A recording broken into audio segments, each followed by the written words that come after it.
We will move immediately on to our next session, which, at least for me, is another one of the highlights of this afternoon. Joining us in just a moment, we have the pleasure of having Dr. Fiona Hill joining us online from Washington. I'll say a few words about her. And then we have, hello, Henry Foy, Brussels Bureau Chief here of the Financial Times here. So a couple of words about Fiona.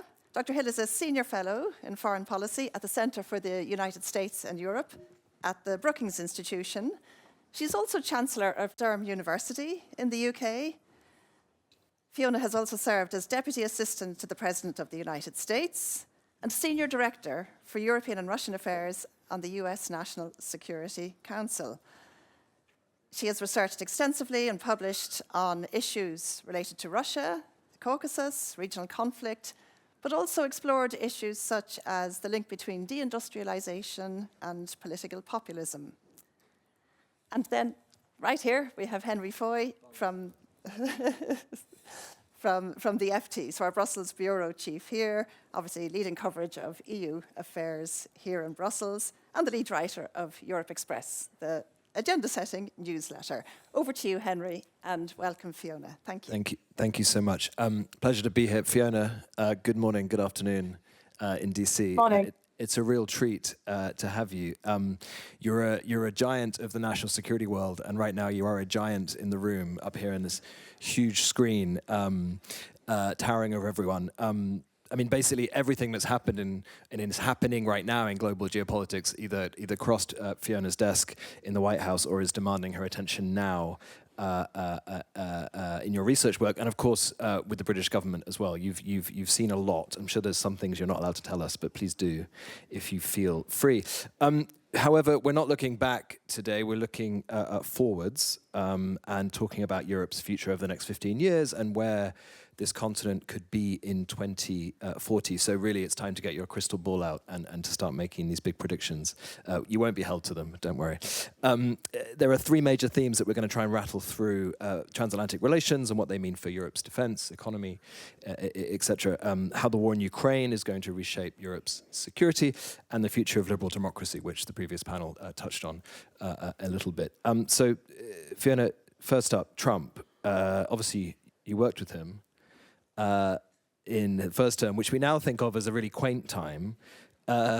Second term has brought unprecedented disruption, uncertainty to the whole world, but really particularly Europe. Blunt question, is NATO in danger? And if not, what will it look like in 2040?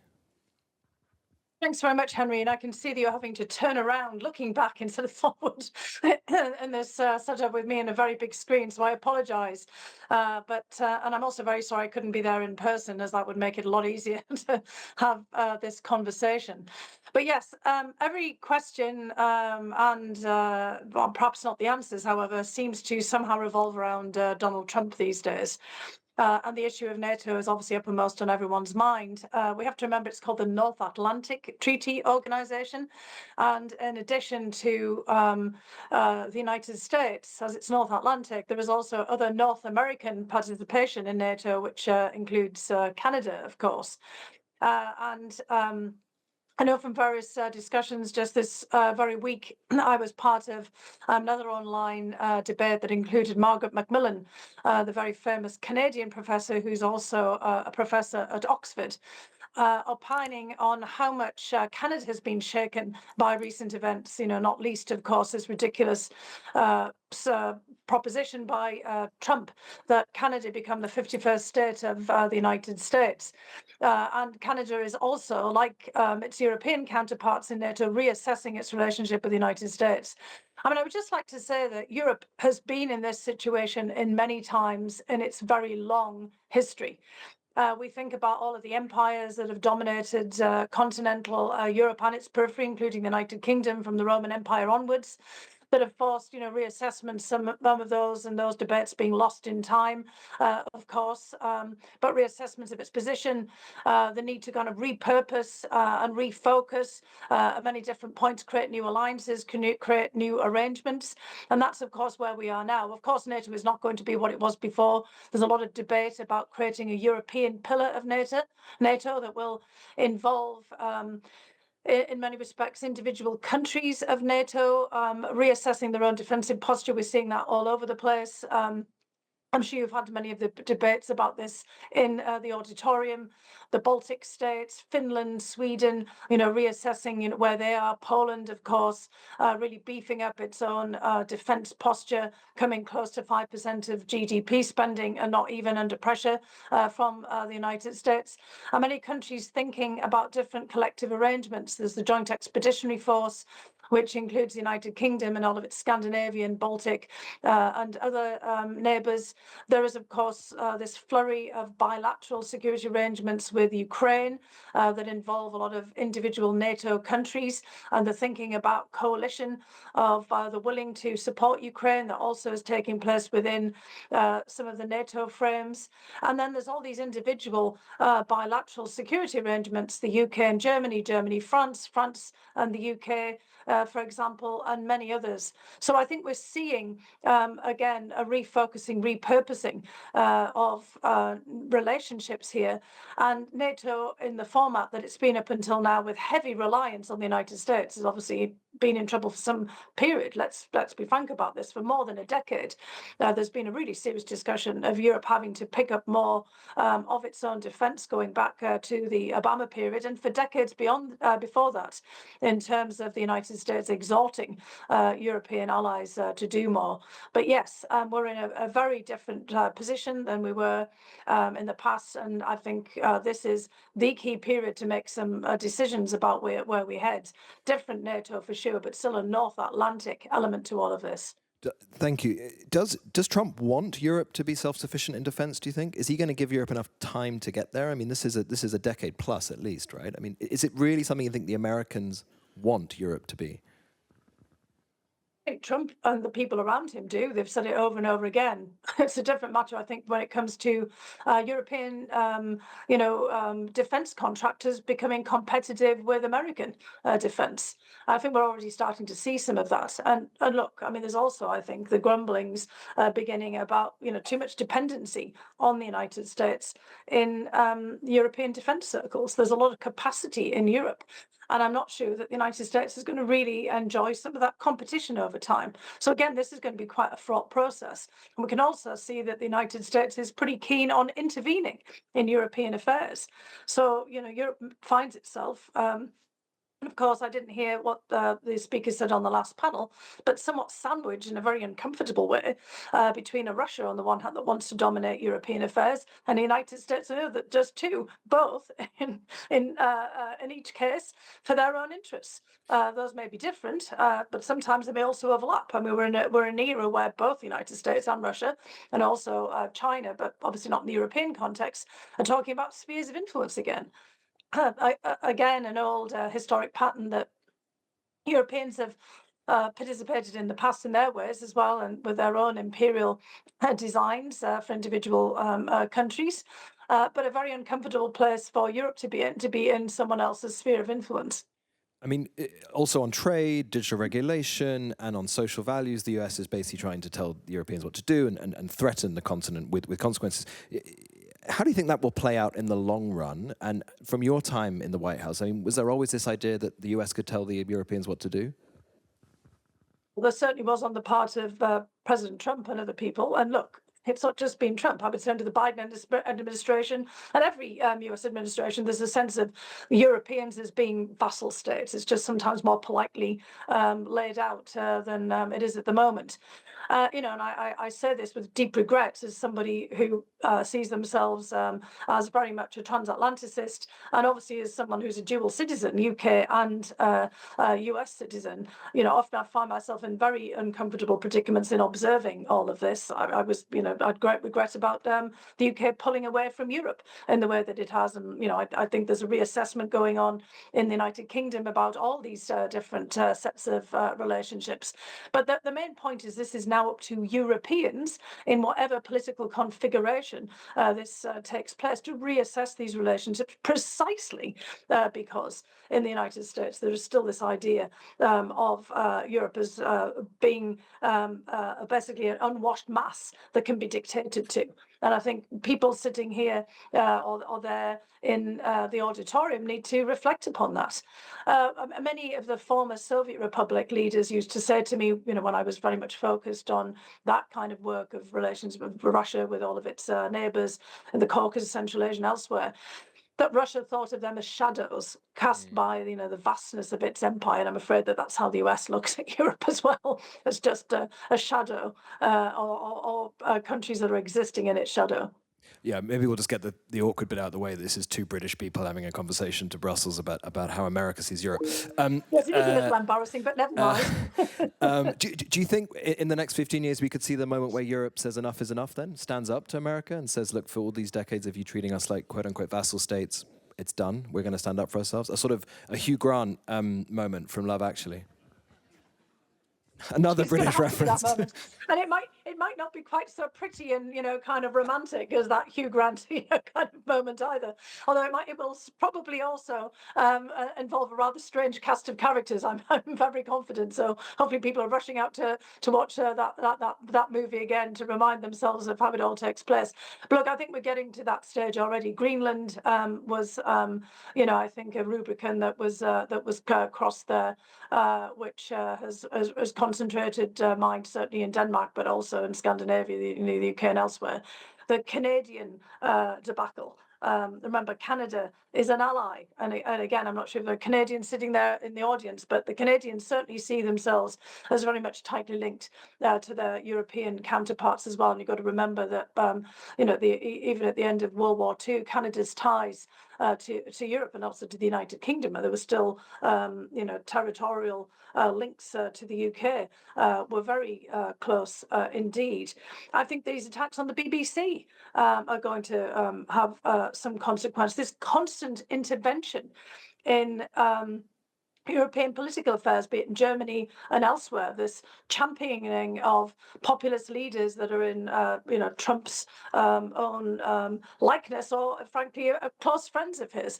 There's going to be a question which I think is going to have to be answered very quickly, not just in the distant future, about how high a price Europeans are willing to pay to remain in United States good graces. It is absolutely getting back to the point that you keep on raising, and I guess I've been circling around. It's very difficult. It's going to be a really hard transition to some different kind of relationship. There are still a lot of dependencies, but I don't think actually Europeans and the UK as well have done a full assessment of the ways in which the United States is also dependent on them. When I was engaged in the UK Strategic Defence Review, there's an awful lot of data, an awful lot of information that's produced, not just on the intelligence front, but kind of in more practical purposes by the United Kingdom for the United States. The UK is a big hub for the United States in terms of communications. There's Ireland as well, of course, and there's a lot of activity that the United States depends on Europe for. So it's not just a one-way street here. And I think there needs to be a mapping exercise and a reassessment in Europe to use that as a basis for moving forward and having a different relationship with the United States. Jokes aside, I mean, there is a bit of an irony that sort of so soon after the Brexit deal was concluded, you then had the full-scale Russian invasion of Ukraine, which has kind of changed the dynamic of UK-EU relations, certainly in the defence and foreign policy sphere. Could you think between now and 2040, I don't want to talk about UK re-engaging and joining the EU, but do you think that relationship will just get deeper and deeper and deeper, or is there a ceiling on it? Countries like the United Kingdom that made some pretty faulty assumptions about how benign the international environment was. Germany comes to mind as well, having based its security and economic policies on, 3 pillars of trade with China, which has also bitten Germany and uncomfortable, and Europe and the United Kingdom, to be honest, in uncomfortable ways. And China's just shown the United States that can bite back too. After the United States, Trump tried to apply punishing tariffs on China, it got a taste of its own medicine. So China is a very difficult entity out there to deal with as well. Germany also based its economy and energy policy on cheap Russian gas. That spectacularly blew up. And Hungary's still trying to do the same as Slovakia. That is a losing proposition, just to be very clear. So there has to be a reassessment of energy relationships within Europe as well. Right now, the UK is frankly very dependent on Norway, which may be a very different energy provider than Russia, but there's still a lot of vulnerability from being heavily dependent on individual countries for sources of energy. And of course, Germany had, like the UK and everybody else, the same dependencies on the United States for security. I could go on, and I don't want to just single out Germany. I just happen to know a lot about that case as well, having spent quite a bit of time there and engaging, with German counterparts. I think all countries are going to have to do a reassessment of their sets of relationships here. And the UK is obviously going to have to engage with Europe in different ways too. There was just a very faulty assumption that the relationship with the United States from the UK was never going to change, and that the larger environment was benign. And I think Europe has now woken up to the fact that, just like the UK has, is it's anything but benign, and there are a lot of malign actors out there, and there needs to be a rethinking of all these different sets of relationships. So on the topic of benign and malign, do you think by 2040 there'll be some kind of sustainable peace with Russia, or do you think Russia poses a threat to a NATO EU member state other than Ukraine between now and then? 2040 is a long way out, but I think what we're looking at here is Russia that poses a lot of threats to itself as well. The kind of activity that Putin is engaged in is not sustainable over that longer term to 2040. Think about the demographic and economic and social impacts of this war on Russia as well. It's not just that Ukraine is staring into the abyss, but so is Russia. If we've got 1 million casualties, not just deaths, obviously, but people who are grievously wounded in Russia, and we've got this massive, demographic cliff that Russia has faced, just like every other country in terms of declining birth rates. And, you often see some of the posters exhorting Russians to have more babies at military recruiting sites. So it's just a in and out process in some horrific way here. I mean, Putin has presided over mass slaughter, not just in Ukraine, but also of Russians. The economy has become heavily militarized. The social impacts in terms of people being demobbed and, rising crime, and all of, the attendant effects that one would see after a major war. Think about what happened to Europe, to France and to the UK and to Germany and Russia itself after World War One, and in that aftermath in the 1920s. And that's the kind of situation we're all going to be dealing with. There is going to be a long-term threat from social implosion in Russia, as well as in Ukraine, to Europe for the foreseeable future. It doesn't just matter how long this war goes on. This is already going to be a fact. So we're going to be grappling with the consequences of the war in Ukraine for a generation or more. That's just a fact of life. Fiona, one of the sort of the flip sides of Europe relying on America for defense was that European nations, NATO nations, would be a global partner for the US in its expeditions, let's say, around the world, and a kind of security partner. Is that over now? I mean, if we can't rely on them to defend us at home, are we going to be less needing to help them out overseas? And how does that change Europe's relationship with China, with India, with Brazil, with other powers where sort of US rules were in charge? A really complicated question, I think, because we don't know, what the United States is going to look like, looking out to 2040 again as well. I think this place is, where I'm sitting right now, is going to be under, its own scrutiny, because, domestically as well as internationally, because so much is in flux here as well. I mean, this is an end of an era. The United States is not going to look the same at the end of whatever happens next. So I'm talking about ends here, but this is just the beginning of a new phase. And I start to wonder, more and more what the United States is going to look like, because, the center is not holding. right now there is no centre, there is no federal government in the same way that there was before. There is Trump looking increasing like Caesar in his palace, more Las Vegas than Rome at this particular moment. The way that the White House is being reconstituted, and a lot of us are just watching in a kind of shock and awe and contemplating, what this all means for the United States. Does that start to dissolve as well, as the states are forced to do much more on their own, where the federal glue has disappeared? And the United States, as the federal government, is going to become an army and a whole bunch of paramilitary forces in search of a country or in search of reshaping a country, and that's not going to hold either. So I think, as we look to the future, that sounds very pessimistic, but I've been contemplating the end of empires a lot recently. I just for my 60th birthday walked Hadrian's Wall, and there's nothing new in the world, and empires all fall and leave behind all kinds of traces, and again we're in one of those phases again, both here in the United States and more broadly. So that means that Europe is going to have to think about its own sets of relationships, and the Europeans writ large, with it, the Indias, the Brazils, the Chinas. There should not be any desire to replace one hegemon with another. There should be a clear-eyed and very hard-nosed appraisal and assessment of those relationships. With Brazil, it's fairly distant, I would say, but there's also a lot of interactions with Brazil across the broader Atlantic, a lot of European interests there. But I think that there should be a proper appraisal of what that relationship is likely to be with South Africa, with India. I think India has a vested interest actually in the success of Europe over the long term, and certainly with the United Kingdom, and that would be a different relationship. It shouldn't be through the prism of the United States or Russia, to be frank. And China is going to be a challenge. It's not necessarily the opportunity that it was before, but it's not necessarily the threat that it's as perceived as in that context of a US framing.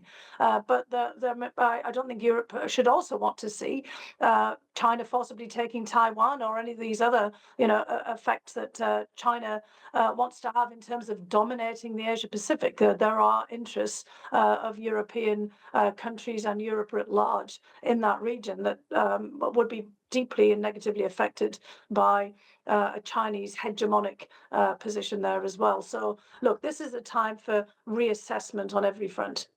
Just on China, could you, as somebody who's worked with him, what does Trump actually think about China? Because people are very confused, especially in this town, because we're supposed to be sort of aligning with Trump on China to make friends with him, but it's very difficult to work out exactly what he thinks. I think people in the United States have had that same problem, including people around him. A lot of people have gone from China hawks to, I think, equally, confused. I can't use, the wild bird analogies anymore because, you're an owl or you're a dove. I think they're just all in a Twitter. Let's put it that way. Feathers ruffled on the idea of, where is Trump going and everything. Because on the one hand, Trump clearly has great admiration for President Xi. And he sees Xi as a strongman, the kind of strongman he would like to be. I think he's somewhat jealous of the Xi-Putin relationship, which has a lot more depth and substance to it. Putin and Xi tend to see the world in very similar ways. Trump thinks he does too, but he sees the world in very personalized terms. And although Xi and Putin are both personalistic leaders, they tend to think of their states, and they think of the weight of history of both China and Russia in ways that Trump absolutely doesn't. Trump wanted to be in a competition with China on trade and use tariffs in a way to make sure that China wasn't going to beat the United States in that competition. I don't think he's grasped the technological natures of this. He doesn't realize that he's everything that he has done has allowed China to have even more of an edge, and probably put the United States out of the competition for the longer haul in ways that he did not intend. I don't think he understands China, and I don't think he really particularly listens to any of the people around him. And again, there's quite a short-sighted approach to China here in the United States, not perhaps in the private sector and in the expert community. Many of my colleagues at Brookings, I think, understand it pretty well, for example. But I think Putin and Xi for Trump are transactional leaders in ways that they actually are not, and he doesn't really understand the dynamics in either of those countries. Thank you. I'm very keen to get to the audience. There's lots of people not looking at their phones, which is really nice that you keep people very focused. But just finally, and I'm a bit nervous about asking this question because I've written down the future of liberal democracy. Does it have a future? And your previous answer was slightly negative on that front. Is there a way in which US-led liberal democracy is able to resurrect itself and again be a beacon around the world, or is it up to Europe to carry that flame, if at all? It has to carry its own flame and really, deal with the problems that Europe is facing as individual countries and, collectively. Again, there's a lot of problems, and the United States right now is messing around in Europe and making those worse. It's fanning flames rather than carrying a flame of the kind of liberal democracy that we've always looked to the United States to do since World War II. It's just not there now. And frankly, I think the United States is somewhat in flames as well, using that metaphor, and is going to have to start from scratch. And I think we're going to see a lot of soul searching here. We're going to see in the United States a lot of attempts to reconstitute something. The irony is that next year will be the 250th anniversary of the United States as an independent state. But of course, the United States looks nothing like it did 250 years ago. I mean, there were only 13, states at that particular juncture. Places like Florida and most of the West Coast were not part of the United States. And the United States is the imperial state now that's in, a continued period of flux. The United Kingdom's been there, done that a long time ago. So, this is very much one of those liminal periods, a period of transition. And I think it's time for Europe and European countries to step up themselves and to decide, how they reconstitute their own democracies, because most of the populations of Europe and the United Kingdom and the United States feel that the current democratic systems are not working for them. That's why we're seeing populists fill the vacuum. And I think you have to start with basics and, think about whether our states are, in that British term, fit for purpose. While I was doing the strategic defence review with the UK government, over the past year, it was kind of obvious that UK had a lot of issues that it needed to fix, and that it can't just be fixed from the top or by, thinking of defence, for example, in a very narrow sense. We've got to look at the way that the Scandinavians, the Finns, the Swedes, the Norwegians, the Danish and others, think about these things and think about getting our societies mobilised, a whole of society efforts to think not just about defence and security, but also about how we're going to organise ourselves for the greatest benefit. So going back to communities, kind of thinking about, issues that everybody's grappling with there. Transportation, social, well-being, you name it. These are all issues that are going to be on the agenda, and they are here in the United States. Look, this shutdown was all about healthcare and about healthcare benefits. That was what triggered it. So you can see the same social issues being debated in the United States, but just obviously often in very different ways. So everyone is wondering about how they fix their societies. Thank you. We've got hands up in the room. We'll take two at a time, just so we can be efficient. If you could be super, super short, that means your colleagues will get as many opportunities. So we'll take the gentleman here in the tie, and then the lady there in the green.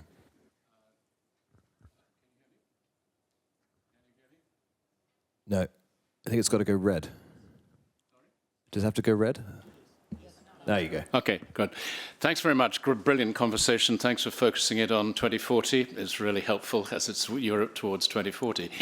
But two quick questions. Number one, short term, how much is the influence of Bridge Colby now in the administration, where we've seen rumours running for months about potential troop withdrawals?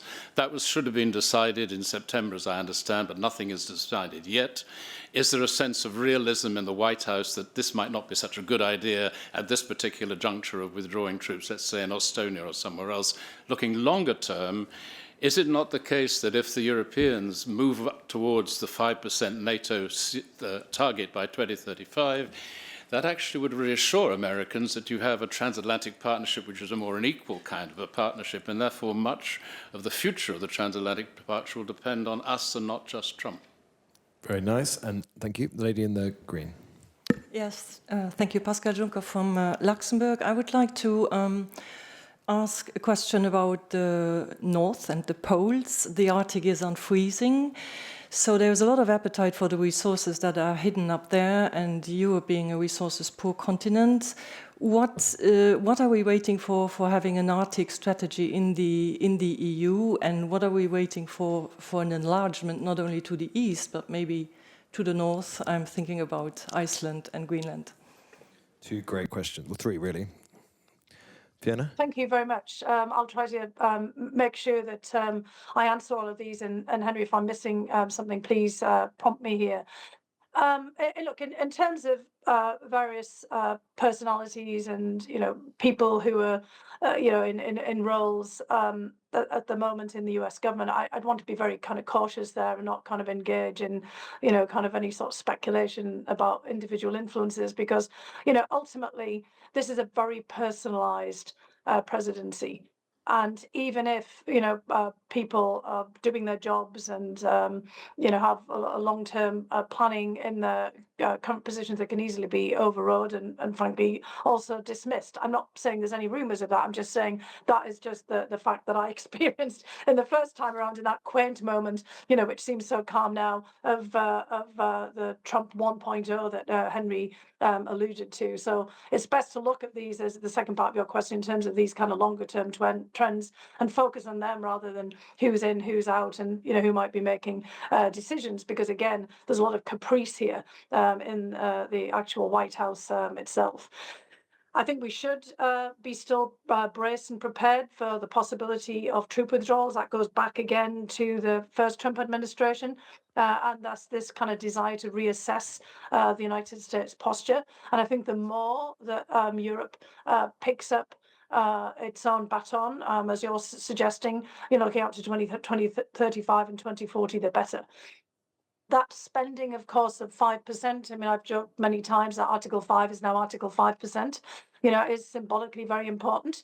But it's what you do with it. And what the 1.5% of that 5% was supposed to be on resilience, and really taking charge of making countries stronger, individually and collectively. And of course, there's a lot of thinking about that in Finland, in Sweden, which are now members of NATO. And I think that, paying more attention to how countries can really fortify themselves, shore themselves up, thinking about transportation, healthcare, education and skills, not just about military capacity, is going to be very important, because, when I look at some of the risks to Europe and to the United Kingdom, for example, enormous risk to critical national infrastructure. We see what's happening in Ukraine every single day.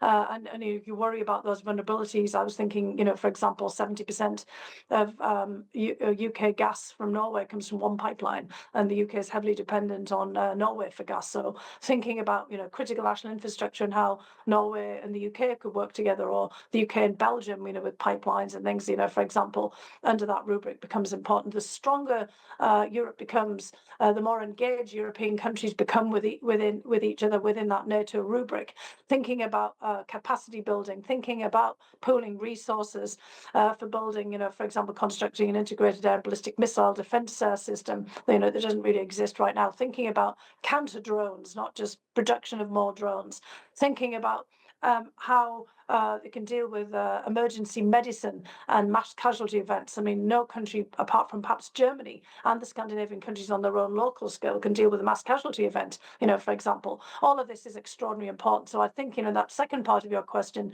is the vital one.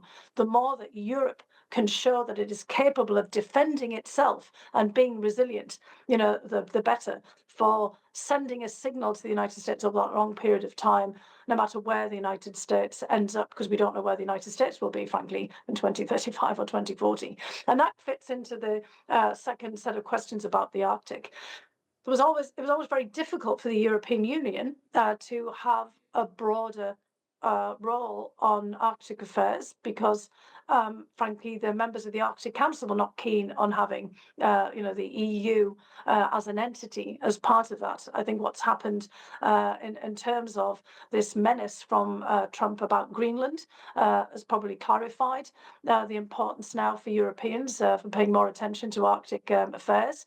I think, that issue of the melting seas, the potential of resources, which frankly will be extraordinarily difficult to access, just to be very clear about this. But in terms of the protection of the Arctic as a very fragile ecosystem, thinking about those shipping routes, which China is actively thinking about, the northern route as being another trade route for China to avoid it being bottled in any of the other trade routes that China is very concerned about. All of this puts the Arctic in a very different frame than it was before. And I think European countries writ large that are part of the Arctic Council that are Arctic powers, and there are many of those. I mean, Norway's obviously not in the EU, but Norway is a very important player in NATO. There does need to be a different discussion about the Arctic as a region. And look, if China can be a near Arctic power, so can all of Europe.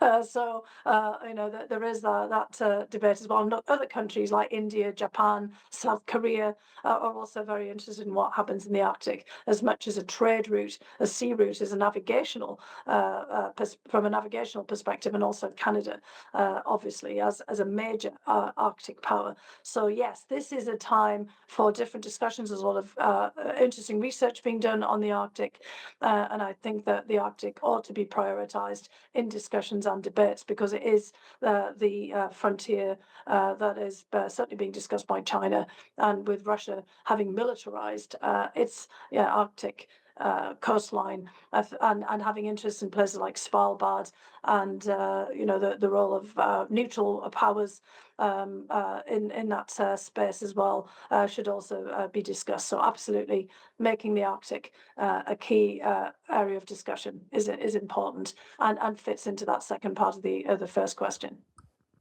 Thanks. We've got time for two more. We'll take these two gentlemen here. First the man in the front row, and then gentleman there, the third. Thank you. Pascal Ernini, European Commission. I have two questions regarding Russia.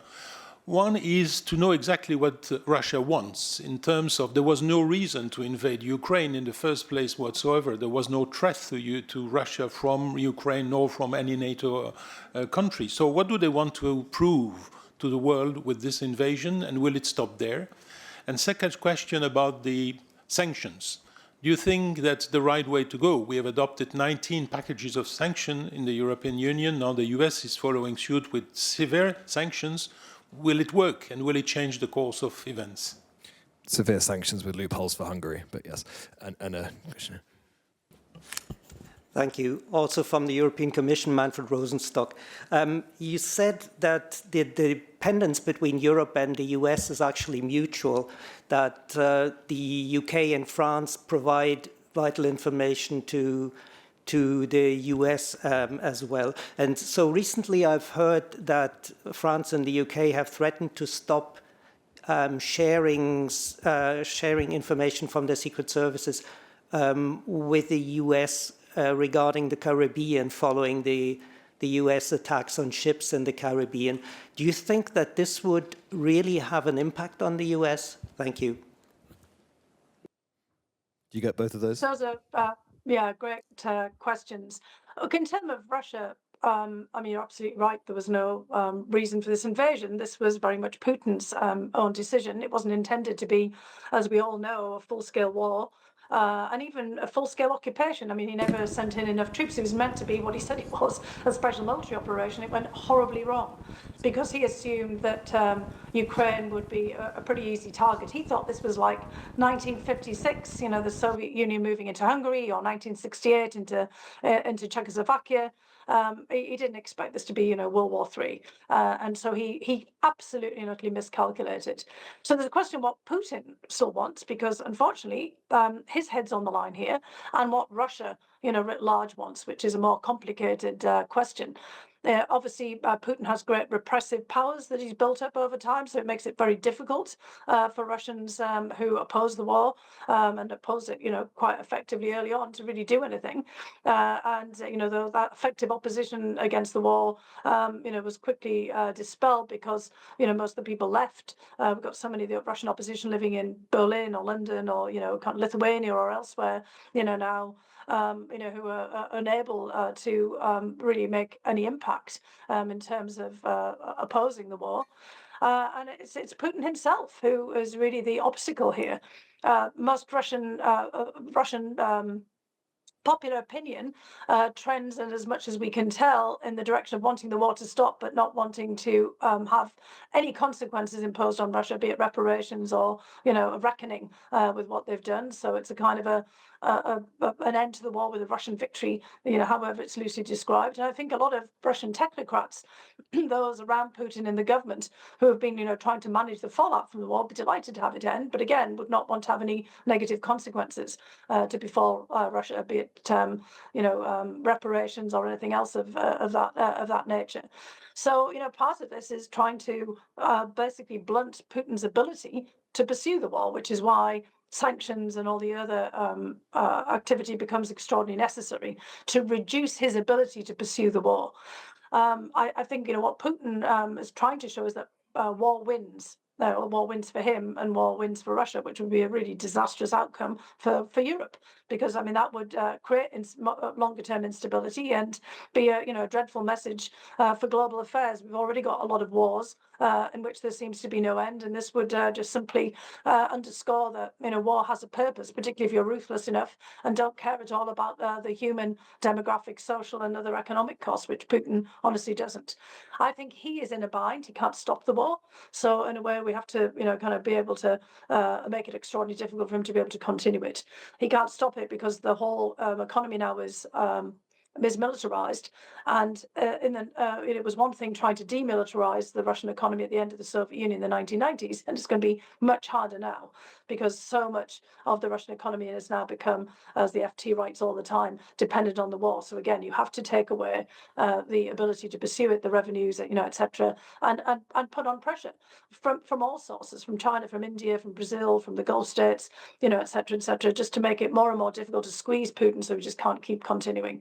Then there's going to be, again, as I said, a very difficult set of discussions and decisions to be made about what happens next, because Russia will be grievously wounded from this war. And whatever comes after Putin, will be very much shaped by, the way this war ends, one way or another. In terms of, the last question, about intelligence and intelligence sharing, there is a lot of data and information that's provided to the United States from Europe writ large, not just from the UK, France, or Germany, or other kind of major countries. And I don't think that that's fully being processed by the United States. The intelligence sharing, that's been affected now is in the Caribbean, where of course the UK, not just the UK, the Netherlands, other countries, have still a lot of information at their fingertips because of their presence there. But I think overall and over time, there will be a greater reluctance, to share information with the United States as the United States, continues to interfere in Russian affairs. I mean, this pressure on the BBC, for example. This isn't just political, the BBC. This isn't just about programs like Panorama. The BBC is a lifeline, for people across the United Kingdom and globally in terms of a source of information, unbiased information, frankly, putting, aside, all of this programming, Radio 4, in terms of BBC Sounds, podcasts and information, the weather, culture, sports, gardening, you name it. There's all kinds of small and large programming that the BBC affects people. I grew up in Northern England, where the BBC's regional programming is pretty vital, for people to be able to conduct their business. So this isn't, just an attack on a bunch of people playing politics. This is an attack on, a fabric and a network that keeps the United Kingdom together in some respects. And will it be Deutsche Welle next? Will it be France 24? And or the FT, frankly, and other newspapers and things that play an important role. So I think over time these kind of actions will start to have an impact. And people might snicker about thinking about anti-Beeb or the BBC, but you need to start to contemplate now that is a source of information. And it was set up in 1922, 100 years ago, as an antidote to demagoguery. Because the BBC establishment coincides with the creation of the Soviet Union and the rise of that big propaganda machine that came out of the Soviet Union and then out of the fascist and nationalistic states that emerged in Europe at that time. And it was intended to be an antidote. Remember, George Orwell and other people work for the BBC. It may have some problems, some serious problems at this point, but that doesn't mean that it needs to be attacked and negated in the way that we're seeing at the moment. And I think that should be a pause for thought in terms of thinking about that information, and there should be a feedback mechanism back to the United States. We used to look to the United States, and I'm sitting here in the United States still, as a beacon of truth and a beacon of objectivity, and we can't look at the United States in that way, and that's going to shape debates, and it ought to be a feedback mechanism back to the United States as well. Thank you, Fiona. A grim note, but a good one to end on. I mean, I personally could sit here for hours, and I'm sure there are people in the audience that would happily listen to you for hours. But unfortunately, we've run out of time. Thank you so much. Such a treat to speak to you, and hopefully see you on this side of the water very soon. Round of applause, please, for Dr. Hill. Thank you. Thank you. Oh, thank you very much. Do I? Please stick around for the next session, which will now be introduced.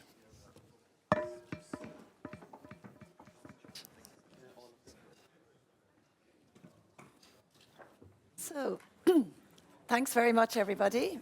We'll just give them a couple of minutes to set up the next panel, which will be fully in person, so no need to watch too much on a large screen. And maybe while we're doing that, we'll have our second Slido. So, have they got the names up? Almost. Okay, super efficient. Well, maybe we invite you to come. To come up. So let's look at our. There'll be a Slido coming up on stage in a minute. For each name a chair, fine. And in the gaps in between, yeah, perfect.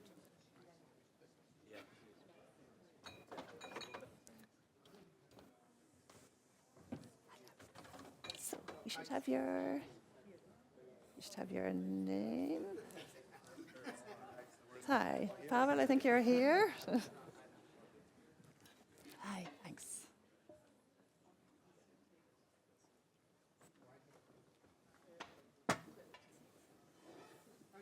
Okay, so our second Slido is up on this screen there. Let's have a quick look at it. So which factors from this list will be critical for the EU to harness benefits of AI technologies, AI, quantum, and other cutting-edge technologies? And you can click up to 3. So spend a little minute on that.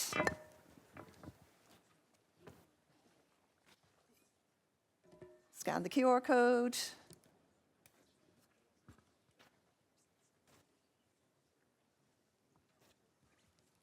And then we will have another 20 seconds or so, I guess, one other question. That's still on. Okay, hope you've all picked and chosen your answers, including those of you joining us online.